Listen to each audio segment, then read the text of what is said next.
The concerts have been really wonderful. I mean, I'm kind of in shock because my career has been so many years, and yet this is the part of it that feels almost the best because I've got some great players, and we're going back and doing songs from the Springfield, Poco, Logan, and Messina, but also some now I'm bringing in my solo work. So I'm starting to cut off the Buffalo Springfield stuff, which I did for a number of years, so I could open up space to to do the songs that I wrote in Logan and Messina, and of course the songs that I've written as a solo artist. So I've got a band that's just so good at being able to perform those different arrangements, because I go from doing folk music to country music to classical music, to rock, to jazz, to Latin jazz, and it's all a part of my set. And I build it so that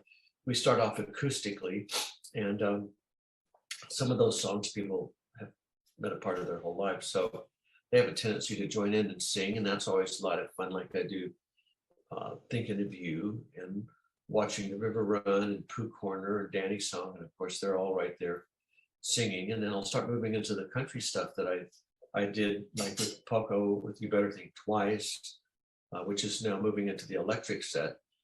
And I do a couple of tunes from the L&M sort of country days where we did Listen to a Country Song, which Lynn Anderson had made popular in the country field, and then Holiday Hotel.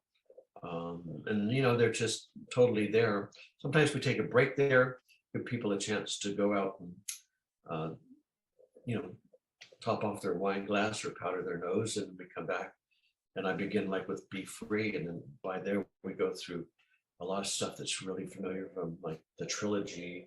I've been adding a couple of songs, one called Loving You Every Minute from my Messina album, and another one off of the Oasis album called New and Different Way.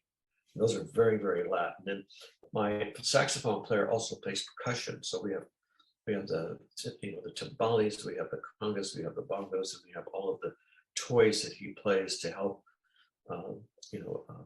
orchestrate stuff. I do a song called Whispering Waters, which is a very Scottish thing about the nature spirits, and we're able to bring in a lot of sound effects that were on the record. So the audience gets a kick out of having the I guess the orchestrations that illuminate the lyrics and the music, which really creates depth to me. I mean, I've always been one who likes to look at music arrangements the way someone would score a film.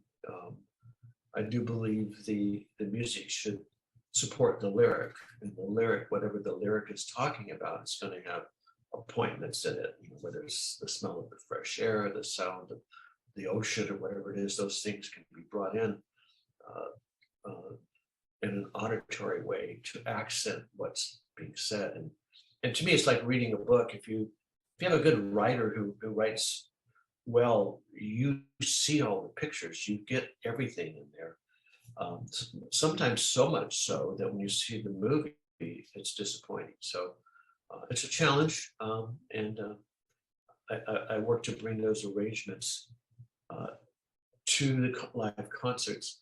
I can't afford yet in my career. I'm not making the money I used to make with the Logs of Messina, but with the 5 pieces I have, I'm doing a good job. And when the money comes up, my investment's going to be into getting probably another player who could double on sax and or violin, so we can get some of that back in again. So, but it's fun. It's like I said, it's at this point in my life, it's just wonderful to be able to have people still love the music and also do the arrangements so they'll really enjoy them.